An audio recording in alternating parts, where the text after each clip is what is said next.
Ako po si Mylene Cruz at ito po ang aking asawa si Edgar Cruz. Almost 3 years na kami sa itong March. Ako po si Lizelle Ann Galera po, taga Silangan Street, Pasinaya Phase 2. Magti 3 years na po kami this coming February. Ang pinaka nagustuhan kong pagtira namin dito sa Pasinaya is matahimik ang lugar at malinis at mababait ang mga tao. Sa paninirahan ko dito sa Pasinaya, ang natutunan ko, dapat marunong kang makipagkapwa-tao. Kumbaga parang give and take lang dapat sa mga kapitbahay natin. Nung unang narinig ko po ang immersion, nagtaka ako kung ano yun. Kasi dito ko lang yan na-experience din. Tapos nung napaliwanag na ni Sir Bong, yun, okay naman, nagustuhan naman namin makipagtulungan. Nung unang beses ko pong narinig yung about sa immersion, unang-una na-excite po ako. Then, yung curiosity ko kung anong klaseng mga tao yung or estudyante yung pupunta sa community. Maganda naman yung experience namin dahil kasi ang mga bata, wala naman kayong masabi sa mga bata.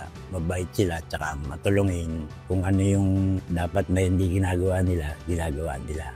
Ako naman po, sa maiksing panahon na nandito sila sa amin, napamahal talaga ako kasi nung silang umalis, umiyak talaga ako doon sa chapel. At saka hindi ko sila makakalimutan. Mula anong nakita ko sila hanggang ngayon, nakatanim na yan sila dito sa puso ko na parang naging anak ko din sila sa 2 araw. Pati itong 2 na ngayon, dagdag sila. Bilang meron po akong extended family po, sanay na po kasi ako na magkaroon pa ng mga bisita or karagdagang parte ng pamilya. So parang normal na lang din po talaga sa akin.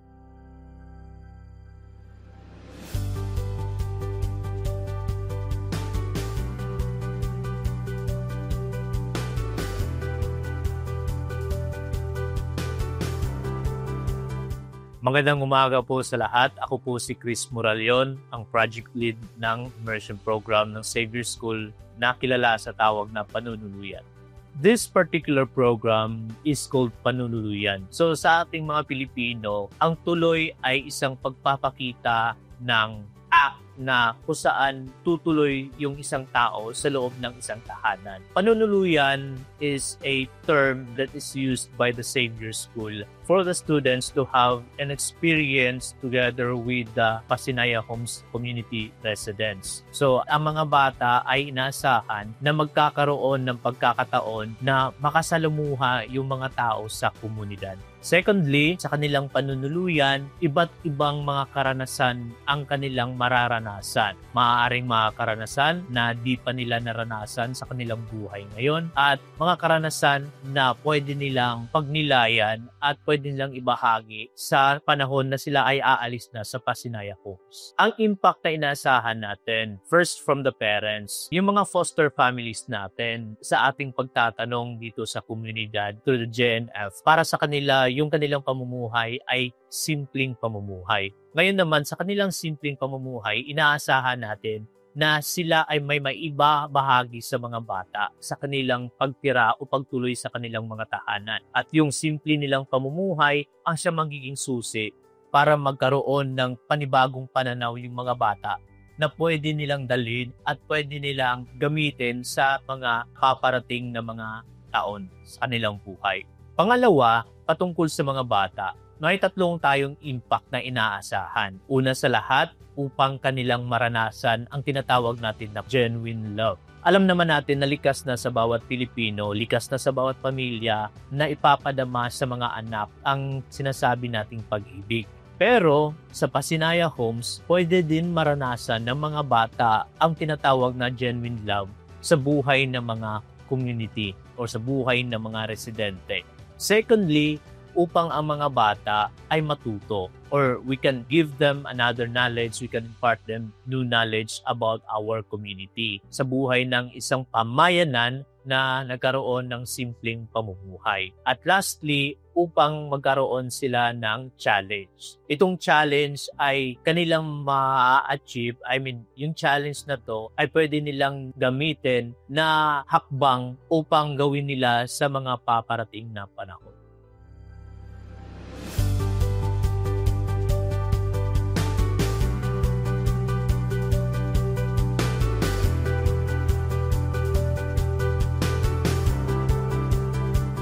Ako nga pala si Allen Silvano, Institute Director for Nation Building Institute.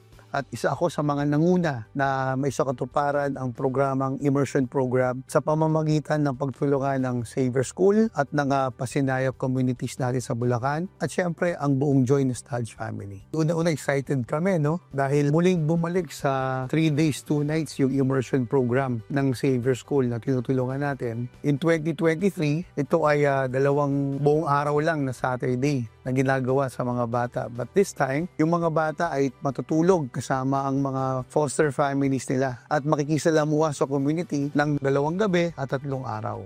Bali yung ginawa namin preparations dito ng foundation ay naging 3 proseso. So unang proseso, yung coordination namin sa eskwelahan kung saan yung immersion team sa pamumuno ni Mr. Chris Moralion, ni Mr. Bong Guevara at ni Sir Allen Villa, kasama na rin ako. Pumunta kami sa Savior School at nagbigay ng orientation sa mga teachers kung ano yung Joy Nostalgia Foundation at kung ano yung Pasinaya Homes Community doon. Pangalawa, pumunta rin kami sa Savior, bumalik kami doon para magbigay naman ng student orientation sa mga lalahok sa immersion program. Mga mahigit 200 plus na estudyante yung binigyan namin ng orientation. Ganun din kung anong Joy Nostalgia Foundation at kung ano ang komunidad na kanilang pupuntahan, yung Pasinaya Homes Bulacan Phases 1 and 2. Yung pangalawang proseso naman, sa side naman ito ng community, kung saan meron kaming coordination sa HOA bilang siyempre respeto dahil makikipag-engage yung JNF at yung Savior School sa kanila. So, nagkandak kami ng pagbisita sa HOA at hiningi ang kanilang suporta. Yung pangatlong proseso ay yung sa mga foster families naman, kung saan kami ay nagbahay-bahay, nangikayat na sumama at makisa sa immersion program. Gayun din, nagsagawa rin kami ng orientation program sa mga napiling mga foster parents. But this time, kasama na namin yung kinatawan sa Savior School, si Mr. Joel C. Kumbaga, tumulong siya. In fact, siya ang nagbigay ng orientation sa mga foster families. So, yun yung 3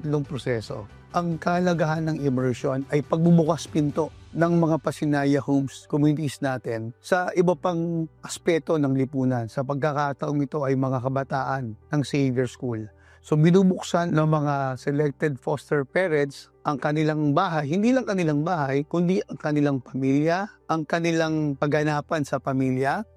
At sana inaasahan natin na yung mga kabataan na nagkaroon ng pagkakataong makasalimuha, yung mga pamilyang ito, na makita nila na despite of being simple, sa simpleng pamumuhay, buhay na buhay ang pagmamahal sa pamilya. In fact, sa ibang mga insights ng mga kabataan, nakita nila na kahit simple ang buhay, yung magkakasamang kumakain ang pamilya is actually a blessing for the family. Kasi alam naman natin ngayon, may mga ibang sa lipunan natin ngayon, bibihira nang isasabay sa pagkain ang mga miyembro ng pamilya. Lalo na't may mga kanya-kanyang paraan ng kabisihan ang mga miyembro ng pamilya. Pero dito sa Pasinaya, isang simpleng bagay, isang simpleng aspeto na makita ng mga taga-Savior na ang mga miyembro ng pamilyang kanilang pinagtuluyan ay magkakasamang kumakain. Bagamat simple ang pagkain, pero nandun yung pagkakaisa. Para sa amin, para sa akin, isang malaking bagay yon na ipinapakita ang pagmamahal sa pamilya or love for family. Pangalawang mahalagang bagay din, inaasahan natin na yung mga kabataan na nag-immerse sa ating mga communities ay maging mulat sa totoong nangyayari sa ating lipunan.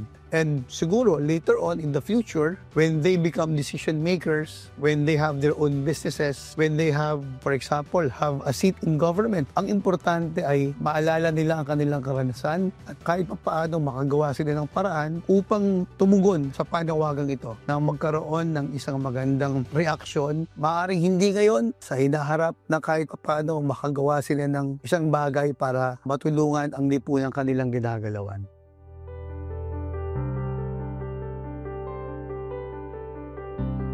May babahagi sa kanila ay yung paano ang pagsasama ng isang mag-anak na namumuhay dito sa pamayanan nito na maunawain, may kanya-kanyang disiplina. Ang pinakagusto ko pong matutunan nila is yung mas maging open po sila sa kahit sinong tao. Open na, kumbaga marunong po silang makipagsalamuha sa kahit anong antas ng pamumuhay ng isang tao.